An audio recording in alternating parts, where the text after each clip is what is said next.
Hi, this is Matthew Perosi with JWAG. I'm here in Bordeaux, France. Behind me is Palais Gallion, the remains of a 2,000-year-old Roman amphitheater. This is segment 3 of my e-commerce presentation that I recorded during the JCK show in June 2013. What you'll find here should be actionable for several years to come. I split the hour-long presentation into 7 segments so it's easier to watch. Let me pause for a moment to give you a chance to jump to one of the other segments before getting into this one.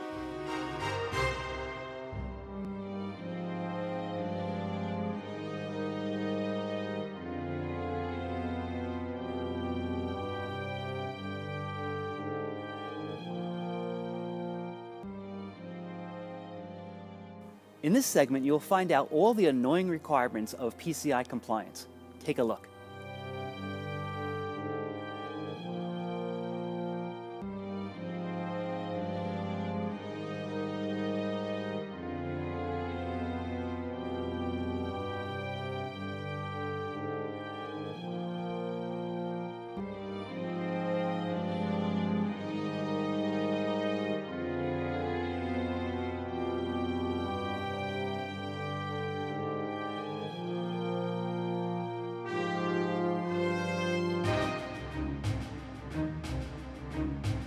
All right, this is probably the most surprising aspect of e-commerce for retail jewelers. This is a PCI-DSS Compliance, and it stands for Payment Card Industries Data Security Standards. This was implemented back in 2003. What happened was, prior to 2003, there was a lot of identity theft. Identity theft was on the rise, and the credit card companies realized that they were, or their systems were, really to blame for why a lot of credit card numbers and information was being stolen. So they set up a set of standards, commonly referred to as just PCI compliance, and essentially they require you to have more secure systems than you probably already have today. And what they do is they have reporting requirements where every 3 months your bank is responsible for collecting a physical report from you that says, I'm PCI compliant, and here's all the aspects I've covered. Although PCI compliance is required for any company right now that accepts credit cards, even if you just accept them in your store, the banks don't really enforce it until you apply for and activate e-commerce. And this is why usually when you call up the bank and say, oh, I have an e-commerce website, we're going live next week, and they say, oh, well, you have to provide us with PCI compliance reports every 3 months. And suddenly you're in this whole new can of worms, which includes forcing you to upgrade different things in your store and online so you can simply protect against common attack methods.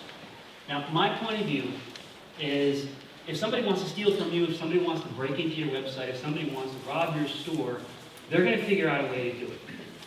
PCI compliance is in place to make the simple types of attacks more difficult to get through onto your website and in your store. So there are automated attacks that happen through forms, and there are random strings of attacks. Now, basically the way this works is you have some hacker who has a computer.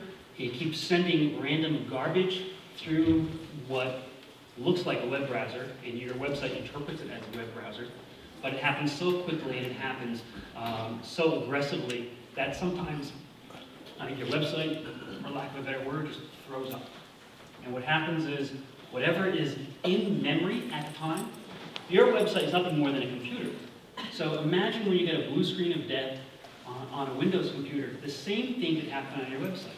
But usually when it happens on a web server, it will show everything that's stuck in memory at that moment. Sometimes it causes database dumps of massive amounts of information that a hacker can then grab.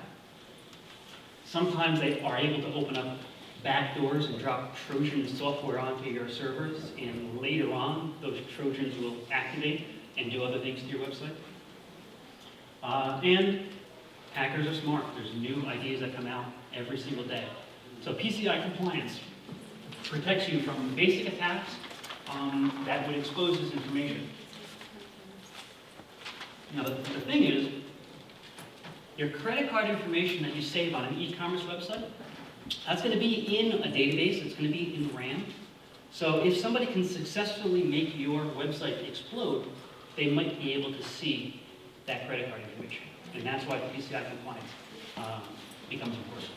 Some of the stranger aspects of PCI compliance. By the way, if you were to go to the PCI, if you were to get information about PCI compliance online and you print out the full PCI compliance regulations, it's something like 250 pages. Some of the weirder ones in their requirements are, you're not allowed to have a visible email address on your website. Your server software has to be up to date, and sometimes you have no control over that. It has everything to do with your hosting company.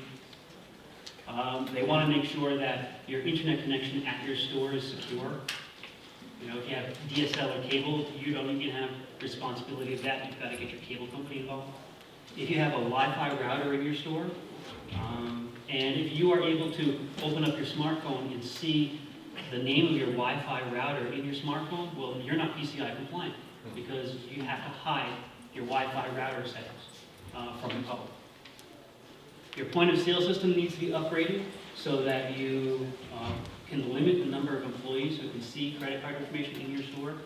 And your QuickBooks has to be updated regularly or whatever other accounting software. These things have nothing to do with your website, but meanwhile they have everything to do with PCI compliance, and you're forced to deal with them. Yes? We are outsourcing the processing of the card like PayPal or so. We don't need that, right? If you are outsourcing, you typically don't need it. You are absolutely correct. PCI compliance comes into play if your website is physically handling the credit cards. If there's any kind of a handshake, if your website holds the credit card information even for a split second while it passes it to PayPal or some other third-party processor, well, then you still have to be PCI compliant. Yes, please. I'm sorry, I just had a question on the previous screen. Why no visible email? That one is always just never made sense to me. It has to do with if your email is visible, then that means your email address could end up being put onto spam lists, and that opens you up to more types of virus attacks via email.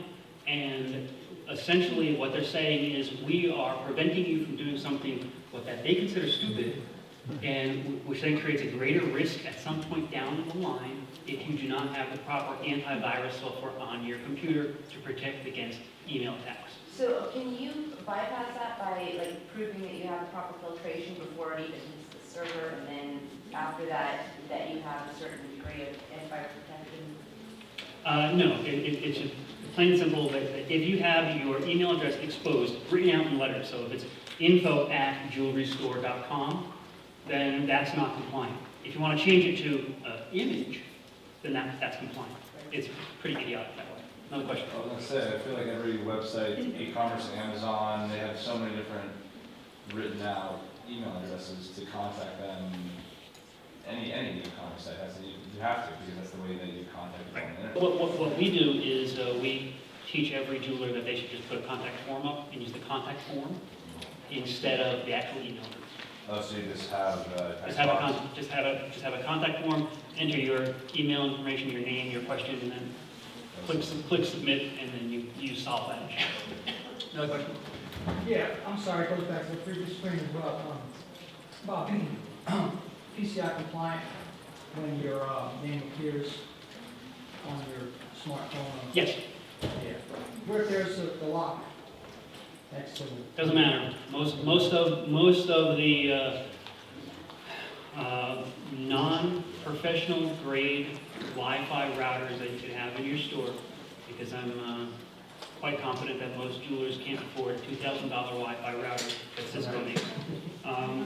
So most Linksys or low-end Belkin or other Wi-Fi routers are very easy to hack. Anyone can sit in their car outside your store, figure out what your Wi-Fi broadcast ID is, and from their car, probably within a few minutes, hack into your network, get into your QuickBooks, get into your point of sale, and steal credit card information. That's it. Nothing to do with your website, it's everything to do with network security. Yes? Just a quick question. When you say server, Even if it's on a shopping cart site, like are you using a shopping cart, like BigCommerce or one of the other? Sites like One-in-One or BigCommerce, Amazon, they have their own internal servers. They're managing a lot of this stuff. But ultimately, the credit card companies, if you have your own merchant account, you are responsible for your PCI compliance. Even if it's on someone else's machine, if you have, if you're doing the processing, and you have your own domain name, you are responsible for it. But there are companies that help you do this one here. McAfee and Security Metrics, they will attempt to hack your website or your store and tell you where you have security holes. And they will tell you ahead of time, or when they discover them, that you have to get some either network engineer in there or your web programmer to get into your website and fix these things for you. There's actually about 131, I have 130 up there, about 131 different companies that are authorized by the credit card companies to do the simulated hacking attempts on your network and on your website. McAfee, they charge a minimum of $130 a month to do the simulated hacking. Yes? If your Wi-Fi is stored on a separate IP number and the rest of the information is behind the firewall, is that? That probably would qualify as being compliant. What you'd have to do is a hacking company would be able to tell you if they can get through. If they can get through, then you're not compliant. You have to have somebody fix it. And if you don't want to deal with PCI compliance, then you wouldn't have credit card processing on your website, and therefore you wouldn't be an e-commerce website. Simple as that. Question? I just had a question about the PCI thing. Seemed to be more driven about an initial checklist that you go through, but in reality it's kind of a run and gun battle with hackers. And what are the implications of not being PCI compliant if you do have a compromise? What does that actually That's a really good question. I don't have it in this slide. I was going to allude to it a little later, but the implications are, if for any reason you are somebody hacked your system and was able to acquire credit card information or personal information from about one of your clients, if it gets traced back to you, your business, and probably you personally, if you're responsible, will forever lose the ability to have a merchant account, and you will have a $100,000 fine. So the cost of being PCI compliant and the cost of not being PCI compliant is pretty severe. In the back.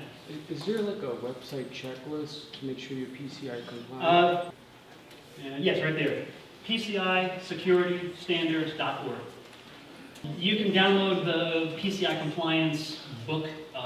I printed it out once a couple of years ago. It was just ridiculous. I took a ream of paper. I actually have a 2.5-hour presentation on the PCI compliance. It's mind-boggling.